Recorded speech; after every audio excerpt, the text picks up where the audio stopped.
Elixir's 5th studio album. It's called All Hallows Eve.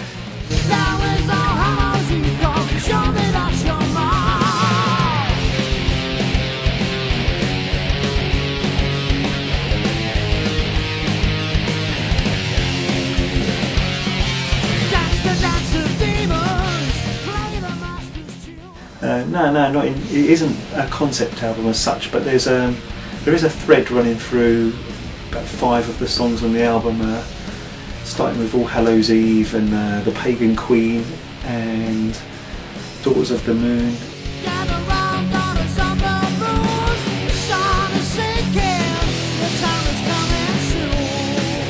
There's references to each other in the lyrics, and that's all like the feel of the album, but there's a couple of other songs on the album, like Midnight Messiah, as I say, was written first, that isn't really related to the theme of the album.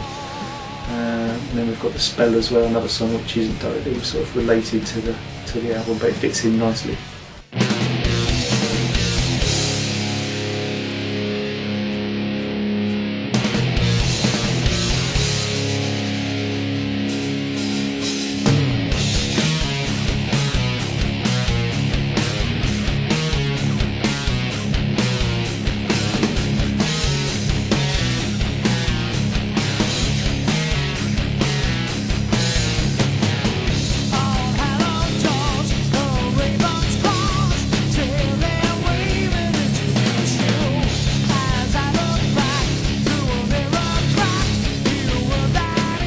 Well, this lineup of the band has been together since 1984, and we've recorded stuff like The Son of Odin and the BBC sessions. We've worked together for ages, and we're used to how each other works now, and the songs, how we put together the songs these days is pretty much the same. Norman and myself come up with guitar ideas, riffs, pieces of music.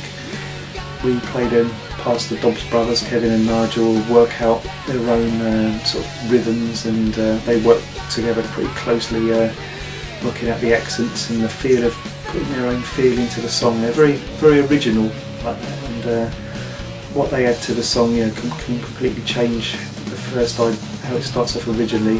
It's an idea in my head. They can change it around and put their stamp on it.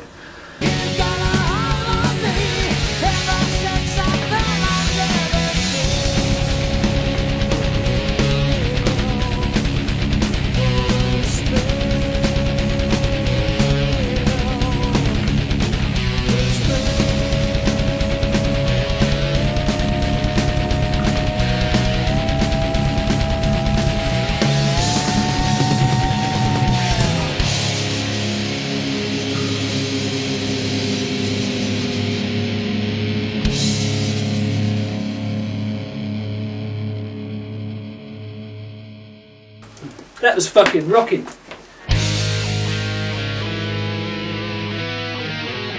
That's something I've always wanted to do. I've always been interested in recording, and when we recorded all the last albums, I've always been there in the studio, involved in all the mixing and production. That's just something that's really interested me. I've always wanted to do a project of our own, so now was the time really to bite the bullet and have a go at recording one ourselves. It's been a bit of a challenge, and I've learnt a lot, and it's been great, and I've really enjoyed it, and it's allowed us to do more, I think, by recording ourselves, like the 15-minute epic song that we had a go at. We wouldn't have been able to do that, I don't think, in normally paying big bucks every an hour for studio time, so this has allowed us to be a bit more experimental, I think.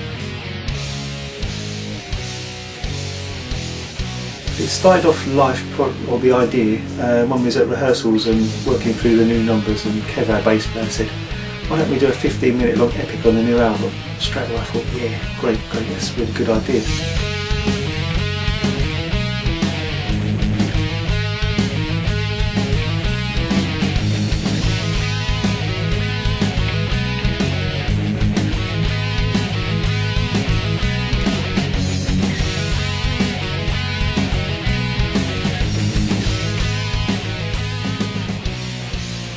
Also, Paul had been out on eBay and bought himself a theremin. I thought a theremin was a small fluffy animal, but apparently it's like a radio box with an aerial one that Jimmy Page used on Whole Lotta Love when he's waving his hands about and getting weird sounds out of it. And Paul bought this theremin and he said to me ages ago, well, a couple of years ago probably, can you write me a song with a theremin in it? The theremin's not the most musical of instruments, and we needed the right project to squeeze a theremin in, and as it happens this song So Ain is just the right one for it because it needed some eerie, ghostly noises, and the theremin provided that for us, so that was the opportunity in the vehicle to use the theremin.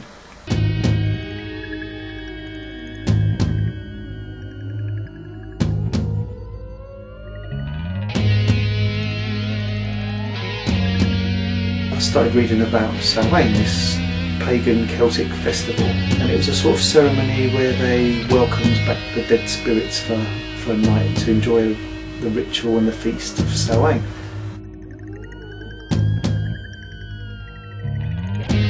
To the beating of the drum, the words are said, the spirits. I woke up one morning with a poem in my head. Started off as the leaves turn green to brown and form a blanket on the ground. And these lines just came to me, so I quickly got up out of bed and fired up the PC and got this down. Before I knew it, there was this poem facing me, and that was like the starting point for the subject matter for the song.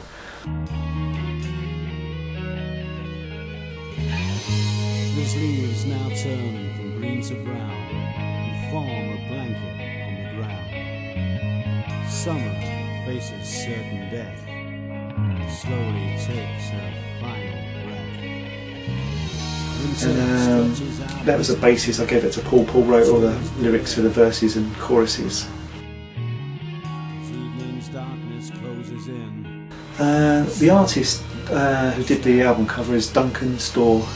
He's done covers for Hawkwind, he does many books. We sort of wanted the cover to sort of reflect the Samhain song really, and the All Hallows Eve ritual. And he really liked the idea. I think he said he even woke up and had dreams about the concept, and that was it. He really got into the idea, and I sent him a demo of Samhain, and he liked the song, and he played that music while he was creating the cover, which is a brilliant piece of art. And yeah, he's really created the feel of the album. It gives it a good feel. Yeah, it's sort of like captured the essence of the album really.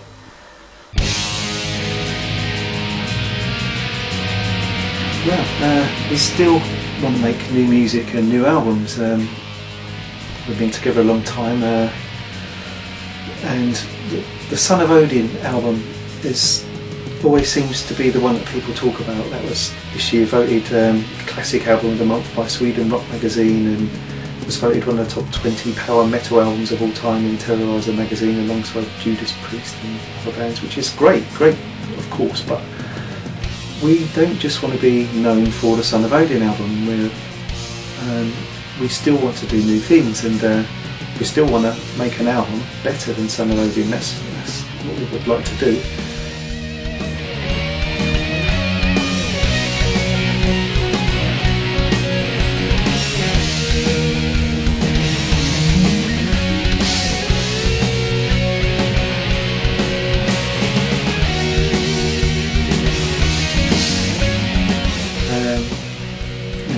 As I say, it's great that Son of Odin had the recognition it's had, but we still need to challenge ourselves and make something better. I personally think this new album could do that. It might well do that. I think this album is maybe better than Son of Odin, but it's down to the fans to decide, and in the end only time will tell what they think. Yeah, time will tell.